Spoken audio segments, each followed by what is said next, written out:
Selanjutnya, di episode ketiga, Gunwo segera menerjang kelompok Jaemyong dan membuat mereka terpojok. Namun, topi yang dipakai oleh Gunwo membuat Jaemyong menyadari sesuatu dan Woo-jin segera menolong Gunwo yang membuat kelompok Jaemyong pergi.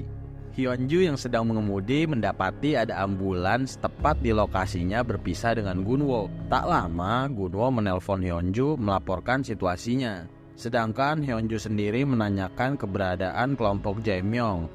Tapi Gunwo mengatakan kalau kelompok mereka semua melarikan diri. Mendengar hal itu, Hyunju marah karena hal itu dapat menggagalkan rencananya. Kemudian Woo-jin berusaha membujuk Hyunju untuk memberi mereka berdua waktu berbicara dan meminta maaf. 현주 제발 5분만 내주세요. 네? 됐어요. 끝났어요. 제발요. 책방으로 와요. Woo-jin dan Gunwo segera menuju ke kantor untuk menemui Hyunju dan memberikan penjelasan. Dengan sifat keras kepalanya, Hyunju tetap bersikukuh menyatakan bahwa mereka tidak perlu bekerja lagi bersamanya. Woo-jin yang tersulut emosi karena bentakan dari Hyunju membuat mereka bertengkar hebat. Gunwo pun segera melerai mereka dan coba memberikan penjelasan yang halus, serta memperlihatkan luka yang didapatnya setelah melakukan kontak langsung dengan bos dari Smile Capital. 사람이 죽어가는데 가만히 있으면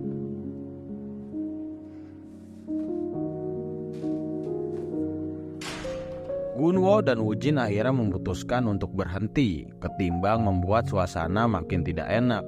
Saat Woo-jin coba menghibur Gunwo, tiba-tiba saja Hyunju mengirimkan pesan teks ke mereka berdua dan meminta maaf. Kemudian Junmin yang sedang bermain golf didatangi oleh Jaemyong yang memberikan laporan kalau kelompoknya diikuti oleh seseorang bertopi kucing. Hal itu tentu membuat Junmin marah kepadanya dan bertanya di mana Jaemyong pernah meminjam uang. Lalu keesokan harinya, Gunwo, Woo-jin, dan Hyunju berkumpul di kantor dan membahas beberapa rencana terkait penangkapan Jaemyong. Hyunju pun menjelaskan situasi yang sedang dialaminya akhir-akhir ini dan memiliki rencana dengan berniat untuk mengajak kerjasama para rentenir menangkap Jaemyong. Namun obrolan mereka terpecah karena menyadari kantor mereka segera didatangi oleh Junmin dan Jaemyong. Mereka berdua memperhatikan dan mengecek situasi sekitar. Hal ini justru membuat Junmin menyadari sesuatu tentang kantor tersebut.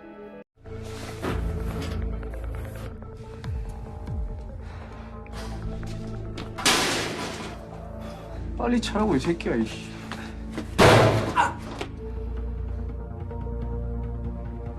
Gunwo, Woo-jin, dan Hyunju segera mengumpulkan asumsi tentang bagaimana Junmin dapat menemukan tempat persembunyiannya. Ditambah Gunwo yang memiliki alasan masuk akal bahwa Jaemyong mungkin mengetahui keberadaan kantor berdasarkan topi yang sama persis dipakai oleh Hyunju dan juga Gunwo saat melakukan kontak langsung dengan Jaemyong.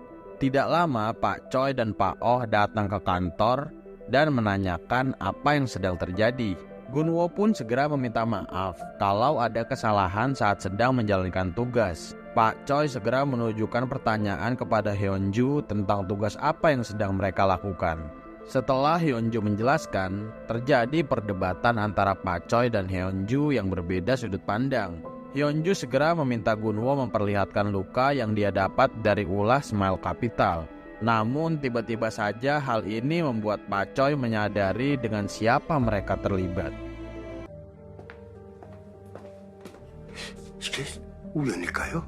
Setelahnya Woo-jin segera menghibur Hyunju dan mengajak mereka berdua untuk makan bersama di restoran daging langganan Gunwo. Mereka akhirnya makan siang di restoran daging dan menceritakan banyak hal tentang latar belakangnya masing-masing yang membuat mereka semakin akrab.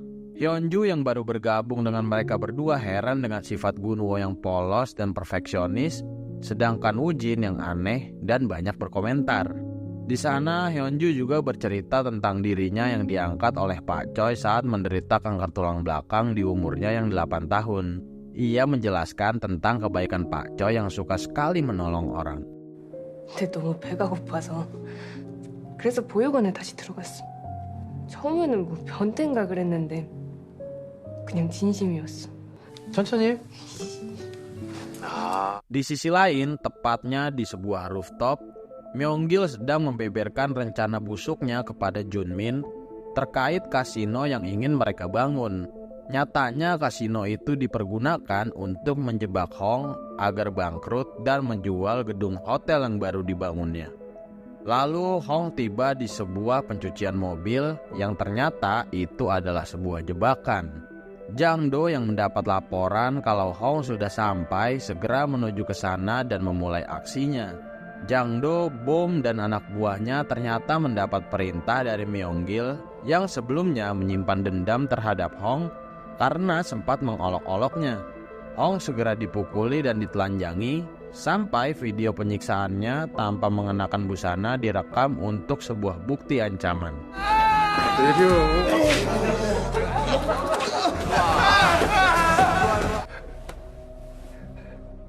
안녕.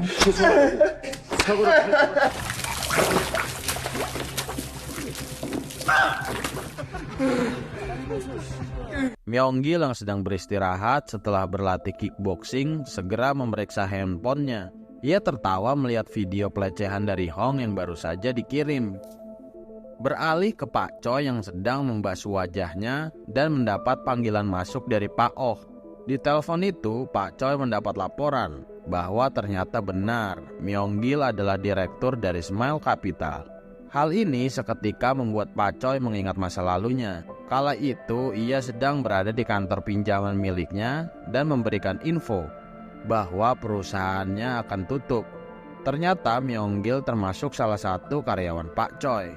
Di malam harinya saat Pak Choi sedang memikirkan Hyunju kecil yang didera penyakit, Pak Oh memberitahu bahwa ada pencuri yang sedang membobol kantor. Ternyata Kang In-bum dan komplotannya yang mencuri uang serta sertifikat di brankas kantor. 어떡하라고. 좀만 더 줘.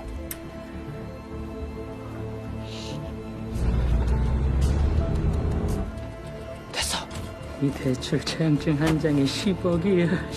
Pak Choi kemudian tiba di kantornya dan berhadapan langsung dengan Kang In-bum yang segera menyerang. Di sini terlihat Pak Choi sebelum menderita sakit adalah seorang yang menguasai bela diri. Saat komplotan Kang In-bum terpojok, muncullah Myung-gil yang menusuk Pak Choi dan perkelahian mereka tidak terhindarkan.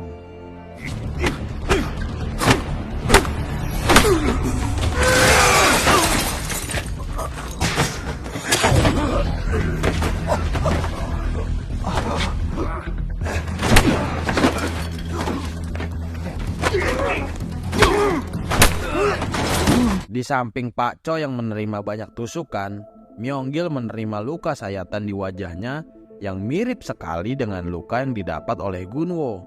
Saat Myung-gil terpojok, Kang In-bum bangkit dan menerjang Pak Choi sampai melemparnya keluar jendela dan jatuh dari ketinggian. Kang In-bum yang panik segera ditenangkan oleh Myung-gil. Tapi betapa terkejutnya Bom saat melihat tubuh Pak Choi menghilang di bawah sana. 괜찮아, 봐봐. 정신 차려.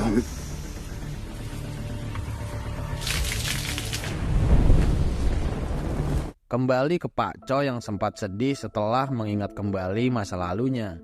Tidak sengaja bertemu Hyunju di rumah dan memberikan Hyunju sebuah nasihat untuk tidak berurusan dengan kelompok Myung-gil. Pak Choi tidak ingin keluarga satu-satunya yang ia miliki harus mendapatkan masalah lagi setelah berurusan dengan Myung-gil. Hal itu tentu membuat Hyunju terharu. 고맙다. Beralih ke istana milik Myung-gil. Nampaknya ia akan menuju ke suatu tempat bersama Kang In-bum. Mereka ternyata pergi ke sebuah tempat di dekat pelabuhan dan menuju ke sebuah kontainer yang berfungsi sebagai tempat penyimpan emasnya selama ini. Terlihat emas yang mereka simpan setelah berhasil merampok brankas Pak Choi.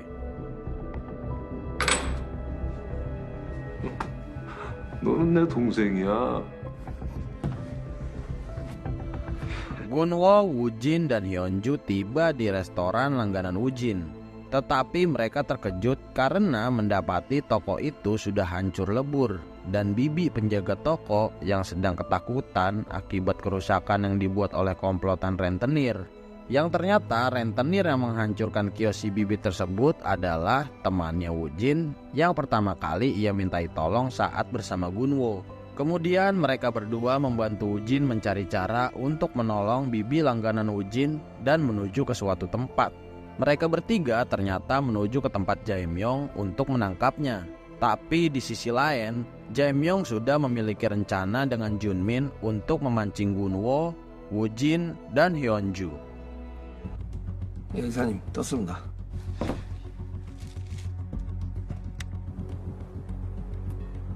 Mereka bertiga mulai mengikuti pergerakan dari kelompok Jae-myung yang memancing mereka ke suatu tempat.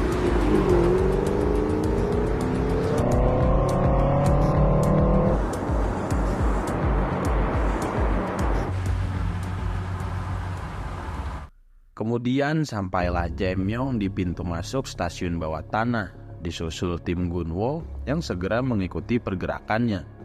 Jae-myung yang mengetahui keberadaan Gunwo dan Woo-jin segera menyuruh mereka berdua keluar. Hyunju yang menunggu di mobil melihat segerombolan orang suruhan Junmin datang ke arah tim Gunwo. Karena panik, Hyunju segera menelpon Pak Choi dan memberitahu situasi terkini. Kembali ke Gunwo dan Woo-jin yang sedang dikepung, mereka panik dengan jumlah orang yang sangat banyak dengan membawa stik baseball.